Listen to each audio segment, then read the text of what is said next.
네, 안녕하세요.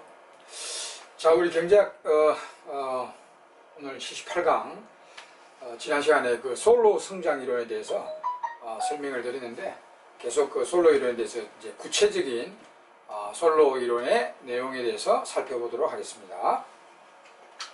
자, 교재는 540페이지에 그 이제 도표가 있고 그 도표 위에 이제 수식이 이렇게 나와 있는데, 자, 일단 그림부터 먼저 보실까요? 그림 15-8이죠. 우리 지난 시간에 솔로 이론은 그 세 가지 주장하는 내용이 있다. 첫째, 균제 상태 성장의 조건을 제시하는 게 첫째 목적이었고, 둘째는 그 조건은 안정적이다. 이렇게. 그 다음 세 번째는 성장의 주된 요인이 무엇인가 시사하는 내용. 그 세 가지로 포인트로 해서 정리를 하시면 되겠죠. 그래서 일단 균제 상태 성장의 조건을 제시하는데 그 그림을 일단 먼저 한번 보실까요? 여기 어떤 그 솔로 논문의 나라의 가정한 나라의 생산함수, 성장함수인데, 이게 이제 1인당 자본량이고 1인당 자본량, 1인당 소득입니다. 이렇게 이제 우리가 지난 시간에 솔로 이론에서 가정한 생산함수는 1인당 자본량으로 하면 그 수학 체감한 함수죠. 그래서 이런 식으로 이제 y, 그 책에는 일반화되어 있는데 fk, y는 fk로 되어 있는데 구체적으로 이렇게 한번 해봅시다. 스몰 k의 0.5성. 자, 이게 이제 인당 생산함수. 그 다음에 이제 요 밑에 이제 이렇게 쭉 꺼져 있는 게 small s 곱하기 y. 이게 뭐냐면 이제 1인당 소득에다가 요 s가 저축률입니다. 저축률. 그 위에 선이 되어 있죠. 요 선이 무슨 선이냐? 1인당 소득 곱하기 저축률. 그러니까 인당 저축액이죠. 그리고 인당 투자액, 인당 자본 축적액. 성장론에서는 일단 요거부터 저축이 일어난다. 우리가 뭐 소비 안 하고 그냥 미래를 대비해서 저축한다, 요까지만 단순하게 생각하지 마시고, 이 성장론에서는 저축이 이루어졌다. 그러면 그 저축된 돈이 투자하는 기업에게 다 대출이 되고, 그 기업들이 그 돈을 대출받아 가지고 전부 다 투자하는 데 돈 다 쓴다. 그 투자라는 건 뭐냐? 공장 짓고 기계 사들이는 거다 말이에요. 공장 짓고 기계 사들이는 데 쓴다. 그거는 이제 자본 축적이 되는 거죠. 그래서 성장론에서는 저축, 투자, 자본 축적 전부 동의어라고 생각하시면 됩니다. 이게 동의어라고 생각하십시오. 그래서 뭐 성장론에서 나오는데 저축이 는다. 이거를 그냥 소비 안 하고 저축한다 이렇게 생각하지 마시고, 저축이 는다. 이 말은 투자가 늘어났다. 혹은 자본 축적이 일어났다. 이렇게 생각하십니다. 자본 축적이란 이제 기계 사들이고 공장 짓고 한다는 거예요. 그게 투자 아닙니까? 그래서 이거 전부 다 동의어로 생각하시고 공부를 하시기 바랍니다. 그 요놈이 인당 소득에다가 인당 저축률 곱했으니까, 물론 전부 다 인당입니다. 이거 그림에서는 전부 다 인당인데, 실제 자본 축적액, 실제 투자액, 실제 저축액입니다. 그 다음에 이제 직선으로 된 거 있죠. 요 선이 뭐냐? n 플러스 델타 k죠. 델타 요 강화상률은 항상 인구 증가율과 이렇게 동반자죠. 같이 붙어 다니는데, 이 선은 그 위에 뭐라고 정의되어 있어요? 그 위에 그 그림 위에 보면은 이 나라의 스몰 k를 인당 자본량을 불변으로 유지하는 자본 축적액입니다. 그게 무슨 말이냐, 요거 선이. 자, 이 나라의 1인당 자본량은 총 자본량 나누기 인구잖아요. 그리고 분모에 있는 인구는 매년 n율로 증가되고 있다고 가정되어 있습니다. 인구는 매년 n율로 증가돼요. 그럼 외생변수로 증가되고 있다가 가정되어 있습니다. 그럼 여기 이제 기계대수 혹은 공장수라고 본다면, 뭐 공장수라 합시다. 이게 공장수, 자본량. 그럼 우리 공장수를 늘리지 않는다면은, 인구는, 요 분모에 있는 인구는 매년 N율로 증가되고 있는데, 공장을 하나도 안 짓는다면은, 인당 자본량이 떨어질 거 아닙니까? 그죠? 그래서 우리가 전국에 공장이 100개다. 인구는 10명이다. 그럼 인당 자본량이 10이잖아. 그죠? 공장이 100개고 인구가 10명이면 인당 자본은 10인데 인구는 이제 매년 증가된다. 인율로. 근데 이제 공장을 더 이상 짓지 않는다면 1인당 자본량이 떨어질 거 아닙니까? 근데 이때 요 1인당 자본량이 떨어지지도 않고 늘지도 않고 불변으로 유지하기 위해서 매년 공장을 얼마나 지어야 될까? 공장을 얼마나 지어 나가야 인당 자본량이 불변일까? 이거죠. 그 인구는 증가된다고 가정되어 있습니다. 그것이 이제 n 플러스 델타 k만큼만 공장을 지어대면 이 나라 인당 자본량이 변하지 않습니다. 그런 개념이죠. 이게. 자, 그럼 이거는 실제 공장 짓는 대수고 실제로 공장을 지어가는 그 얘기입니다. 그럼 여기 딱 보면은 자, 요 두 선이 만나는 왼쪽에 보면은요, 여기 자, 이 나라가 처음에 여기서 출발한다. K1에 출발한다. 그러면 여기서는 요만큼만 공장을 지어도요, 요만큼을 공장을 지으면 이게 변하지 않는다는 거죠. 근데 실제 공장 짓는 게 더 많죠. 그죠? 실제 더 공장을 많이 짓잖아. 그러면 1인당 자본량이 증가될 것입니다. 그죠? 그 다음에 요 오른쪽에서는 K2에서는 요만큼의 공장을 지어야 이게 변하지 않습니다. 이게 변하지 않는데 실제 공장 짓는 대수가 그보다 더 적게 지어지고 있죠. 그죠? 그러면 1인당 자본량이 떨어지겠죠. 이렇게. 그러면 결국 요 그림에서는 결국 요 만나는 대로 들어오게 되겠습니다. 요 수는 인당 자본이 올라가고 여기서는 인당 자본이 떨어지니까 결국은 이 나라는 요 두 선이 만나는 데 있죠. 이쪽으로 들어오게 돼 있다. A점으로. 여기로 들어오면 K스타를 합시다. K스타. 여기로 들어오면 이제 요 상태에서는 요만큼 공장을 지으면 이게 변하지 않는다. 그럼 실제 공장 짓는 것도 똑같단 말입니다. 그러니까 이게 계속 이제 유지되겠죠. 불변으로. 여기로 들어오게 됩니다. 그리고 이제 이때의 이제 인당 소득은 여기가 되겠죠. 인당 소득. Y스타. 인당 소득은 또 Y스타로 딱 불변이 유지되겠죠. 그 인당 소득은 이쪽에 Y축을 보면 돼요. 여기서는 인당 소득이 쭉 올라가고 여기서는 인당 소득이 떨어지고 여기로 들어옵니다.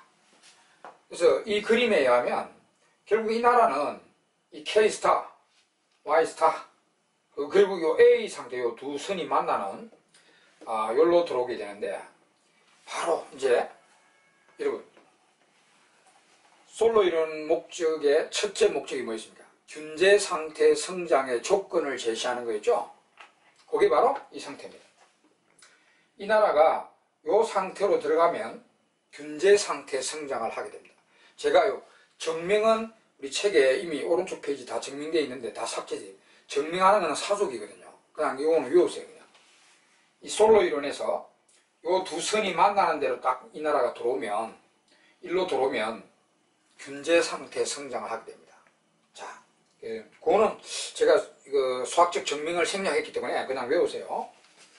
요 A 상태가 여기로 들어옵니다. 그럼 조건은 요 알아야 되죠.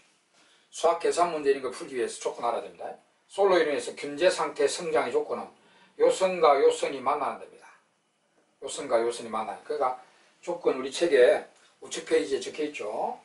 실제 자본 축적인 요거하고 그 다음에 요거 K를 불변을 유지하는 자본 축적선 N 플러스 델타 K. 자, 요거 외워야 돼요. 이게 균제 상태 성장의 조건입니다. 요거 수학 문제, 계산 문제 풀기 위해서 꼭 필요한 조건이니까 외워야 되고요.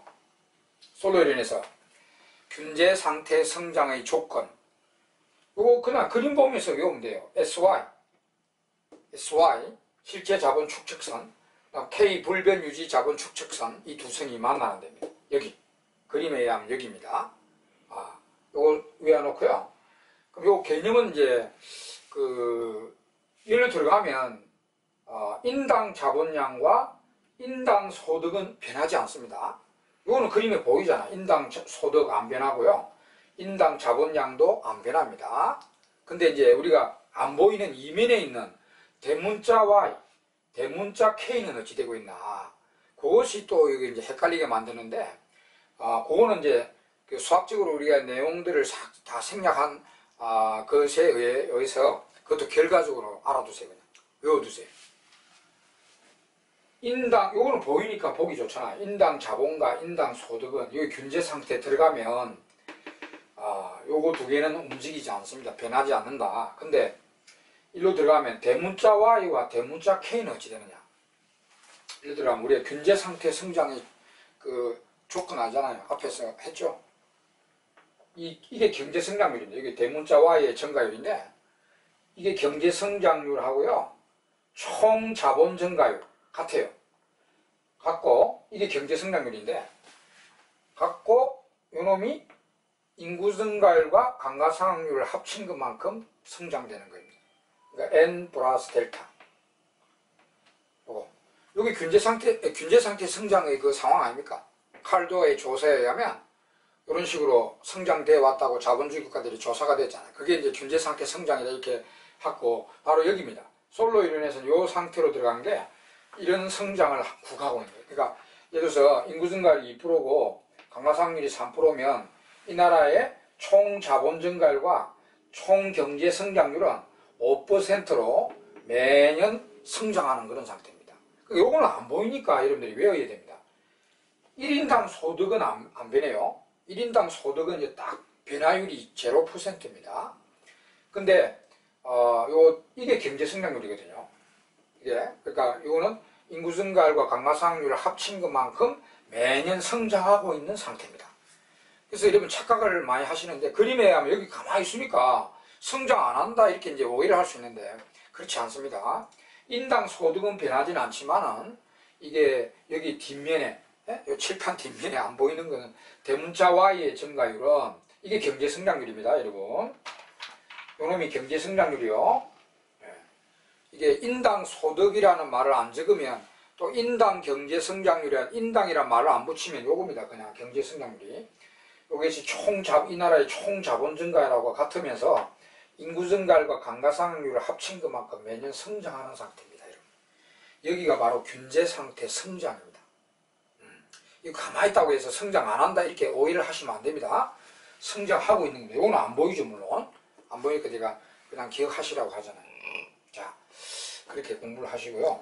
일단 그러면 첫째, 솔로 이론의 첫째 목적은 해결되었습니다.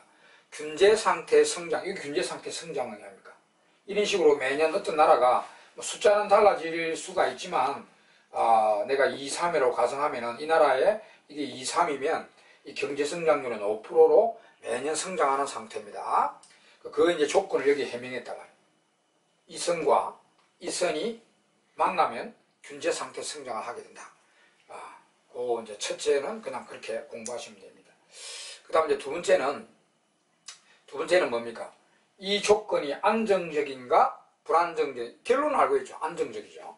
이게 무슨 말이냐면, 우리나라가 이 나라가 그러니까 이런 성장하고 있다가요, 외부 충격 들어올 거 아닙니까? IMF 위기, 오일 쇼크, 전쟁, 대자연 재앙, 이런 게 이제 외부 충격 들어오죠. 그러면 아무래도 이 나라는 이런 성장 못하고 왼쪽이나 오른쪽으로 벗어날 겁니다.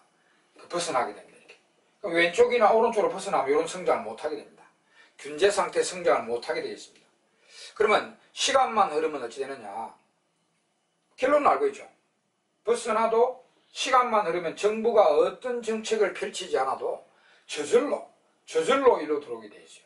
금방 들어오는 거 보이잖아요. 일로 벗어나도 실제 자본 축적이 많으니까 올라오고, 이렇게 벗어나면 실제 자본 축적이 적으니까 내려오고, 그래서 다시 시간만 흐르면 균제 상태 성장으로 들어오게 돼 있습니다. 그게 이제 솔로 이론의 솔로는 고순파 아닙니까? 그러니까 시장의 힘에 의해서 이런 균제 상태 성장을 계속 구가할 수 있었다라고 주장하는 거죠. 헤로토마는 앞에 그 헤로토마는 우리가 안 봤지만 헤로토마 이론은 모순된 이론, 이율배반 이론에서 이제 시험에도 안 나오고 공부를 안 하지만 헤로토마는 케인즈 학파입니다. 케인즈 그 헤로토마는 이거 똑같은 설명하는데 벗어나면은 안 들어온다는 겁니다. 안 들어온다. 정부가 정책을 펼쳐줘야 이런 균제 상태로 들어오게 돼 있다. 이렇게 이제 주장하는데 뭐 헤로토마는 신경 쓸 필요 없이 솔로 이론만 공부하시면 되는데 두 번째 내용은 이제 안정적이다. 이게 이제 첫 번째 내용이고 두 번째 내용은 이 조건은 안정적이다. 안정적이라는 것이 시장의 힘에 의해서 들어온다는 거죠. 오른쪽에 되실까요?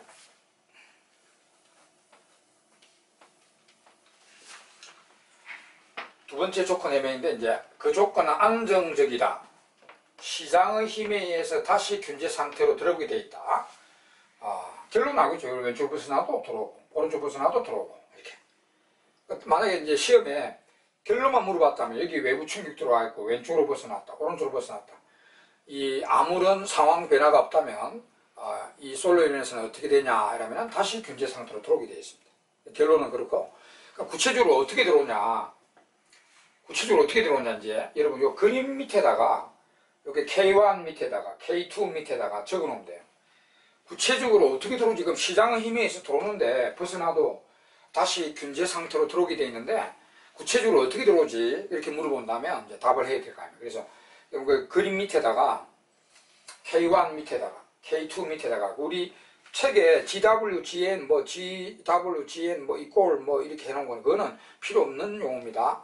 그거는 그 헤로토마 표기니까 다 지워버리세요. 그림에서도 해놨잖아요. 요 밑에는 뭐 GW가 GN보다 크니 적으니 뭐 이렇게 해놨잖아요. 이런 거 다 지워버리세요. 헤로토마 표기식이니까 필요 없습니다. 단지 이제 여기다가 K1 밑에다가요. 이걸 벗어나도 들어온다 있잖아. 균제 상태로. 그러니까 이런 성장을 시장의 힘에 의해서 계속 유지시킬 수 있다는 그런 주장이죠. 솔로는. 그러면 구체적으로 어떻게 들어오나 시장의 힘이라는 게 자, 이제 선생님 K1 밑에 적어 놓으세요. 이렇게 간단하게. 여기 이런 성장하고 있다가 외부 충격 들어와가 이제 IMF 위기를 맞았다 했고 금융 위기를 맞아가 왼쪽으로 확 벗어났다. 그러면 얘가 그러잖아요. 실제 자본 축적이 요걸 불변으로 유지하는 자본 축적보다 더 많이 되고 있잖아요. 이 상황이. 그러면 이 상황은 실제 자본 축적이 더 많이 되니까 이 나라 상황은 K1는 이 나라는 상대적으로 자본이 풍부하고요.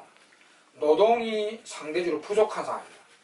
여러분 이게 노동을 인구 증가율에 부응한 인구 증가에 부응한 그런 자본 축적이라고 보면 되거든요. 이게 요거를 불변으로 유지하는 그러니까 아까 K가 요거잖아요. 인구는 계속 증가되고 있잖아요. 근데 요걸 불변으로 유지하려면 얼마나 해야 되느냐, 자본을 공장을 지어야 되느냐 그거니까 인구 증가에 부응하는 자본 축적이라고 보면 되거든요. 이게. 근데 그러면 인구량과 비슷하게 보면 돼요. 여기서는 그러니까 실제 자본 축적이 훨씬 많이 됩니다. 인구에 부응하는 자본 축적보다는. 그러니까 여기서는 자본이 풍부하니까 이거 쌉니다. 싸고 이 노동이 상대적으로 부족해서 비쌉니다. 그러면 여기서는 이 나라 자본가들은 싼 거를 많이 이용하고 비싼 노동은 사용을 줄이겠죠. 그래서 이 나라 기업가들은 요거 자기 이제 상대적으로 싼 자본을 많이 이용하고요. 상대적으로 비싼 노동은 부족하니까 비싸다 보면 돼요. 상대적으로 부족하니까. 그럼 노동은 이렇게 좀 줄이기 시작합니다. 노동은 사용을 줄이고 기계를 많이 사용하게 됩니다. 그러면 이제 인당 자본량이 올라가는 거죠. 이렇게 이해하시면. 그 다음에 요 이제 K2 반대입니다. K2에서는 요걸 불변으로 유지하려면 이만큼 자본 축적이 돼야 되는데 실제 자본 축적이 덜 된다. 그래서 여기서는 자본이 상대적으로 적고요. 노동이 상대적으로 많다 보면 노동이 상대적으로 싼 거예요. 이게. 그러면 이 나라 기업가들은 비싼 기계는 좀 줄이기 시작하고 상대적으로 싼 노동을 많이 이용하게 됩니다. 그래서 이러면 1인당 자본량이 떨어지게 나죠. 여기서 밑에 떨어집니다. 이게 시장의 힘, 기업의 힘이란 거죠. 정부가 어느 정책을 펼치지 않아도 벗어나도 들어오고 이런 과정을 거쳐서 또 벗어나도 이렇게 들어온다. 이게 이제 두 번째 목적을 해명하는 내용입니다. 이거 이러면 K1, K2 밑에다 이렇게 그림으로 조금 표시해 놓으세요. K2는 노동을 좀 많이 크게 그려놓고 노동이 싸서 노동을 많이 이용하고, 왼쪽 K1에서는 자본이 풍부하니까 자본을 많이 이용하고, 그래서 이렇게 샥 노란 대로 들어온다는 이런 설명이 되겠습니다.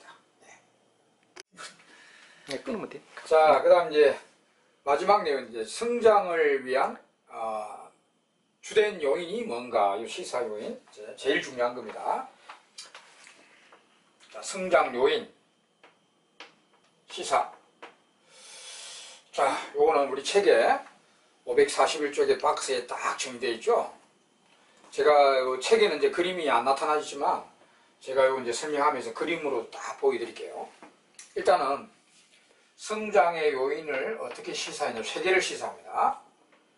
첫째, 성장 요인으로 첫째, 기술 진보. 자, 이렇게 1분 합니다. 기술 진보. 하나. 둘째는 저축률의 상승.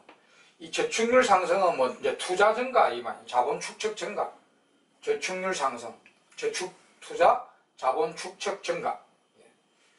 세 번째는 이제 인구 증가율이나, 이제 항상 뭐 인구 증가라고 감가상률은 따라다닌 거니까 감가상률의 감소. 인구 증가율과 감가상률은 감소입니다. 감소. 이거 일단 세 개 기억하십시오. 요거만 물어볼 수도 있습니다. 기술 진보, 저축률 상승, 투자 증가, 자본 축적 증가. 그 다음 인구 증가율과 감가상각률은 감소. 아시겠죠? 그러면 요 세 개가 이제 주된 성장 요인이다라고 시사하는데, 요 또 세 개 중에 차이가 뭐냐면은, 결과만 말씀드리고 있어요. 요거는 한계가 없다. 성장의 요인으로서 한계가 없다. 이게 있고, 책에 요 두 놈은 지금은 성장할 수 있는 요인이지만 기술 진보가 전제되지 않은 한 요 두 개만으로는 계속 지속적 성장은 되지 못한다. 한계에 부닥친다. 이것도 결국은 한계에 부닥친다. 이래 되죠. 세 개도 보면은 요 차이를 보면은 한계 없는 요인, 한계 있다 이래 되죠. 요 세 개 중에도 가장 이제 중요하게 강조하는 기술 진보죠. 그러니까 기술 진보, 이제 한계가 없다니까 이거는 지속적 성장의 요인이 가능하다는 거죠. 자본주의를 이끄는 한계가 없다 이 말이에요. 지속적 성장의 요인이다. 이런 말이고요. 요 두 놈은 이거 전제되지 않는 한 요 두 놈만으로는 지속적 성장의 요인은 되지 못한다는 거죠. 지금은 성장 요인이 되지만 나중에는 결국 한계에 부닥친다는 그런 내용입니다. 자, 일단 결론만 일단 하십시오. 일단 솔로 이론의 성장의 주된 요인을 세 개를 지적하고 있어요. 기술 진보, 저축률 투자율, 자본 축적률 증가, 그 다음에 인구 증가율과 감가상각률의 감소, 이렇게 이제 성장 요인을 제시했고요. 그 세 개 중에도 요 두 놈은 한계에 부닥칩니다. 지속적 성장의 요인은 되지 못한다는 거고요. 요 놈은 가승할 때마다 계속 성장이 되는 겁니다. 요거 솔로 이론에서는 요거 전부 다 세 개 다 외생변수로 취급되어 있거든요. 외생변수로 취급되어 있습니다. 외생변수로 취급된 세 가지인데, 하여튼 요 놈은 기술 진보는 가승할 때마다, 이제 기술 진보 일어났다, 또 일어났다, 또 일어났다, 또 일어났다, 가승할 때마다 계속적 성장이 됩니다. 한계가 없다. 근데 요거는 이제 저축률이 아무리 올라간들 이제 나중에는 성장에 도움이 되지 않습니다. 그 다음에 이것도 인구증가 감가상각률이 떨어지는 계속 떨어진다고 해서 계속 성장되는 게 아니에요. 그래서 한계 있다, 요거 한계 없다. 일단 이 세 개 중에 요거 하나만 지속적 성장 요인으로 제시되고 있습니다. 자, 일단 이것도 기억하시고요. 그 다음에 거의 이제 마지막 단계에 왔습니다. 그럼 솔로 이론에서 그럼 요런 지금 균제 상태 성장하고 있어요. 어떤 나라가 요런 균제 상태 성장하고 있습니다. 이제 5%, 성장률은 5%입니다. 인당 소득과 인당 자본은 불변입니다. 이렇게 2, 3%, 5% 가정했을 때 이런 성장 상태에서 기술 진보가 일어났다. 그 다음에 저축률이 올라갔다. 그 다음에 인구 증가가 감가상률이 떨어졌다. 이렇게 충격 들어올 때 솔로 인원 이 균제 상태는 어떻게 바뀌며 균제 상태는 어떻게 바뀌며 인당 소득 어떻게 되고 인당 자본은 어떻게 되고 경제 성장률은 어떻게 되느냐. 이렇게 여기 이 솔로 이론에서 이거 다 외생 변수거든요. 외생 변수를 이제 가정했을 때 이 균제 상태의 변화가 어떻게 되는가, 그거 이제 알아요. 그 우리 책에 오른쪽에 쫙 적혀 있죠. 그 내용도 이제 마지막으로 알아야 됩니다. 자, 그럼 여기서 또 다른 거 다 이거 복잡한 게 지워버리고요. 간단하게 해가지고 지금 이 솔로 이론에서 다른 거 다 지워버리고 이제 균제 상태만 딱 생각합시다. 지금 이 나라가 이런 상황으로 지금 균제 상태 성장하고 있습니다. 자, 인당 자본, 인당 소득, 경제 성장률 주목하십시오. 균제 상태 여기인데 이 나라가 기술 진보가 탁, 어차피 외생 변수니까 이제 기술 진보가 일어났다. 이렇게 가정하면은 어떤 상황이 벌어요? 먼저 인당 소득과 인당 자본, 이제 이거는 눈에 보이니까 참 기각이 좋아요. 인당 자본과 인당 소득은 어찌 되느냐? 여기서 기술 진보 탁 일어나면 되죠. 인당 소득과 인당 자본이 한 번 딱 증가됩니다. 이것도 마찬가지입니다. 자, 그러니까 이거 성장의 요인이라고 시사되는 거죠. 여기서 인당 소득이 $10,000면 이게 $20,000로 한 번 딱 증가됩니다. 인당 소득이 올라가면 그 성장이라고, 이제 인당으로도 좋아지니까 성장이라 봐야 되는데, 그래서 성장이 주된 요인이라 시사되는 겁니다. 이거 세 개 다요. 이거 일어나면은 인당 자본, 인당 소득은 한 번 딱 증가됩니다. 한 번 올라간다는 건 외생 변수이기 때문입니다. 가정할 때마다 한 번씩 올라간다는 겁니다. 자, 근데 요거는 가정할 때마다 계속 이제 한 번 가정할 때마다 한 번 딱 올라가는데 계속 무한정 가정해도 이는 계속 올라가는데 이 두 놈은 가정할 때마다 이거 올라가는 게 아닙니다. 나중에는 이거 아무리 올라간들, 이거 아무리 떨어진들, 이거 더 이상 올라가지 않는다. 그게 이제 한계가 있다는 겁니다. 한계가 있다. 지금은 올라가지만 나중에는 한계 부닥치고요. 이건 한계 없습니다. 조금 이따 그림으로 다 보여드릴게요. 자, 그럼 요것부터 먼저 보여드릴게요. 여기서 자, 이 나라가 지금 이 균제 상태 성장하고 있죠. 이 상태에서 기술 진보부터 먼저 고려해 볼까요? 기술 진보가 일어났다. 그러면 생산 함수가 위로 뛰겠죠. 기술 진보가 일어나면 여기 위로 탁 뜁니다. 이렇게 기술 진보가 일어나면 이게 탁 올라갑니다. 그러면 이 인당 소득이 기술 진보에서 올라가니까 실제 자본 축적도 저축률은 그대로 하더라도 인당 소득이 기술 진보에서 올라가니까 실제 자본 축적도 올라가겠죠. 이렇게 이것도 따라 올라갑니다. 이런 식으로 이렇게 기술 진보가 일어나면 여기 파란 게 기술 진보입니다. 그러면 여기 보세요. 여기 균제 상태에다가 갑자기 자본 축적이 이렇게 늘어나 버리잖아요.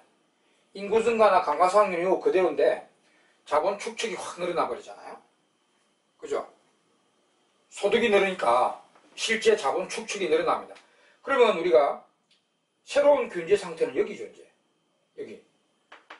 이 자본 축적이 늘어나게 또 자본이 싸지고 이제 기업들은 자본을 많이 이용해서 새로운 균제 상태로 이렇게 들어가게 돼 있죠. 그럼 여기 보세요. 여기 새로운 균제 상태예요. 그럼 여기로 들어가면 인당 자본량 한 번 증가되죠? 한 번. 인당 소득도 한 번 증가되죠? 이 식으로. 여기 $10,000면 $20,000로 탁 올라가죠? 뭐 이것도 올라갔다는 성장이라 볼 수 있습니다. 그죠? 이렇게 옮기면. 근데, 요거는 한계가 없다. 여기서 또 기술 진보 또 올립니다. 그럼 이거 또 따라 올라가고. 기술 진보는 왜 한계가 없냐면 이걸 올리는데 왜 한계가 없냐면 이 생산함수 자체가 위로 계속 올라가죠. 기술 진보 가정할 때마다 이게 위로 올라가잖아요. 이게. 그러면 이 선 SY선 계속 따라 올라갈 거 아닙니까? 그러면 균제 상태 계속 이쪽으로 옮겨가죠. 옮겨가면 이게 계속적으로 올라갑니다. 그래서 이거는 지속적 요인, 이 인당 소득을 올리는데 지속적 요인이다. 한계가 없다. 가장 중요 요인으로 강조하고 있죠. 예. 자, 그 다음에 이제 저축률 상승, 일단 요거 뭐, 저축률 상승은요, 요거는 그대로 있습니다. 저축률이 올라가면 인당 소득 함수 요거나 가만히. 근데 요거 저축률이 올라가면, 저축률은 요거 이제 빨간구로 해보겠습니다. 이 저축률만 올라가니까 이 승만 이렇게 위로 올라간다는 개념이죠. 요거는 그대로 위치하고 있고. 그러니까 이게 이제 저축률이 올라가면 요 승만 이렇게 따로 올라가거든요. 이렇게. 이런 식으로. 저축률이 올라가면은 이 실제 자본 축적성만 이렇게 올라갈 거 아닙니까? 그러면 새로운 균지 상태 일로 옮겨가는 건 맞습니다. 만가면서 여기 인당 소득이 이렇게 인당 자본량 여기까지 증가되고요. 인당 소득은 요거는 요까지 올라가겠죠. 그죠? 이 위로 안 올라가니까 이 스몰 y 함수가 위로 뛰지 않기 때문에 요 선 그대로 위치하기 때문에 이제 균지 상태 일로 옮기면 인당 소득은 요 선을 따라서 이렇게 약간 올라가겠죠. 인당 소득이 이렇게 올라가는데 그래서 성장의 요인은 맞아요. 맞는데 이거는 한계에 있는 게 여러분 저축률이 아무리 올라간다고 한들 또 올라간다 해도 이게 버티고 있는 한 이 소득 함수를 초과하지는 못하죠. 우리 저축률이 1 이상 될 수 있습니까? 저축률이 1 이상 안 되죠. 100만원 벌이가 저축을 뭐 200만원 300만원 할 수 없잖아요. 그러니까 저축률은 뭐 아무리 높아도 1 이하입니다. 그러니까 이 저축률이 아무리 올라가도 요 선이 버티고 있는 한 여기서 멈춰버립니다. 그러니까 이 인당 소득을 올리는데 한계에 부닥치게 됩니다. 아까 그 기술 진보는 왜냐하면 이 자체가 올라가니까 이 선이 올라가 버리니까 이거 계속 따라 올라가고 이게 한정 없이 올라간다는 거죠. 그게 여러분 이 기술 진보하고 저축률 증가는 다른 내용은 거의 똑같아요. 근데 이제 한계 없다. 인당 소득을 올리는데 한계가 없다. 한계에 부닥친다. 그 차이입니다. 이 두 개의 차이는. 알겠죠? 그 다음에 여러분 요거는 조금 더 설명드릴게요. 요 그림이 요거하고 좀 다르니까 이거 두 개는 그림이 거의 비슷하잖아요. 기술 진보는 요것도 올라가고 요것도 올라가고 균제 상태를 옮기면서 이렇게 올라가는 거고요. 그래서 이걸 올리는데 한계가 없게 되고요. 저축률 상승은 요만 올라갑니다. 요거는 버티고 있고요. 이 소득은 그대로 있고 요거만 올라가니까 올라가다가 멈춰버리죠. 그러니까 1인당 소득을 이렇게 올리다가 그 더 이상 올리지 못한 한계에 부닥치는 요인입니다. 그 다음에 인구 증가 감가상 요 그림이 좀 다르니까 다르게 보여드려요. 그 다음에 여러분 이게 이제 제일 난해한 건데 안 보이는 거 있잖아요. 경제 성장률이 어찌 되느냐. 여기 처음에 이 노란 데가 경제 성장률이 인구 증가율과 감가상률 합친 것만큼 성장이 돼요. 우리 2, 3이라면 경제 성장률이 5%라 했습니다. 이 처음에 경제 상태가 2, 3이라 가정했다면 경제 성장률은 5%였습니다.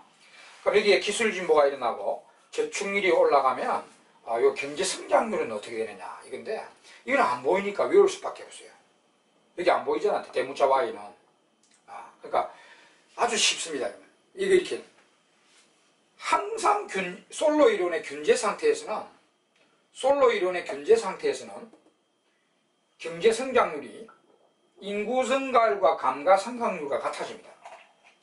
솔로 이론의 균제 상태에서는 반드시 성장률은 대문자 Y 증가율 말입니다. 인구 증가율과 감가상각률을 합친 것만큼 되니까.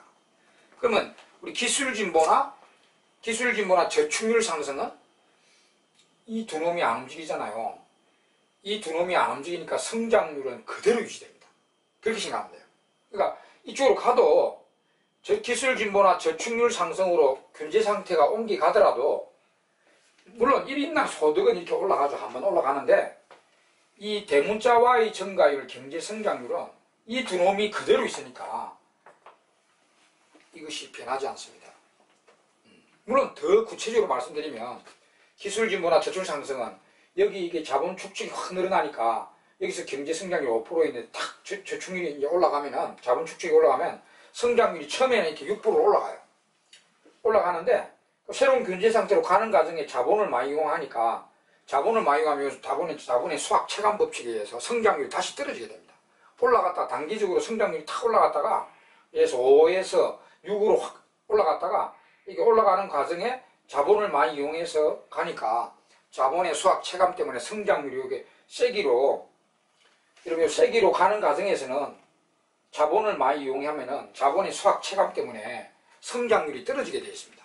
떨어져 가지고 새로운 균제 상태로 가면 성장률이 불변이 됩니다. 정확히 말하면 이제 성장률이 단기적으로 확 올라갔다가 쭉 가는 과정에 성장률이 툭툭 떨어져 가지고 새로운 균제 상태로 가면 성장률이 다시 불변으로 돌아간다. 근데 그게 원래는 이게 변화가 없으니까 성장률이 항상 불변이다 이렇게 보면 돼요. 그래서 그 책에 적혀 있죠. 요 두 놈은 이 성장률이 원래 5%에서 결국은 새로운 균제 상태로 옮겨가도 성장률은 5%로 그대로 불변이다라고 적혀 있죠. 그죠? 예. 근데 요 놈은 이제 다릅니다. 요 놈은. 자, 요거는 이제 그림을 다르게 보여드릴게요. 요거는 인구 증가 강화상률이 떨어지면 요 선이 밑으로 떨어집니다. 요 우상향 직선이 밑으로 떨어지니까 약간 요 상황과 달라지는데, 그래서 그림을 다르게 그려보겠습니다.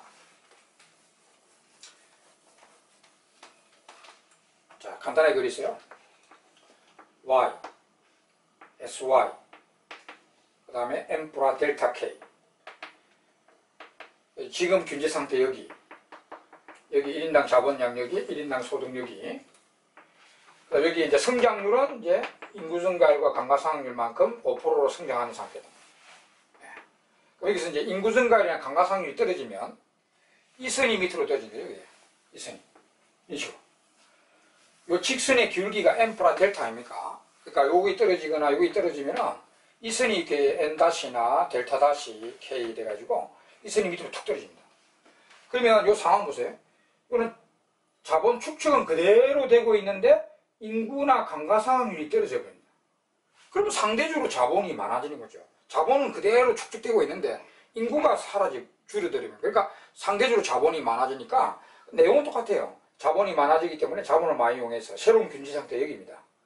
새로운 균제 상태로 옮겨갑니다. 이렇게 싹 들어가게 돼 있어요. 들어가면서 새로운 균제 상태로 가면 이제 인당 자본량 한 번 증가, 인당 소득도 한 번 증가되죠. 인당 소득이 증가됩니다. 인구 증가 감가상각률이 떨어지면 인당 소득이 이렇게 선을 따라서 증가됩니다. 이런 상황이죠. 근데 이것도 이제 한계가 있죠. 이거 자꾸 떨어진다고 해서 이거 계속 올라가는 거 아니다 말이죠. 보세요, 그림. 생산함수 자체가 이렇게 돼 있잖아요. 이렇게 루트 함수니까 이렇게 있으니까 인구 증가가 감가상각률이 계속 0으로 떨어진다 하더라도 이렇게 옮겨갈 때 이게 더 이상 올라가지는 않죠. 생산함수 자체가 이렇게 돼 있습니다.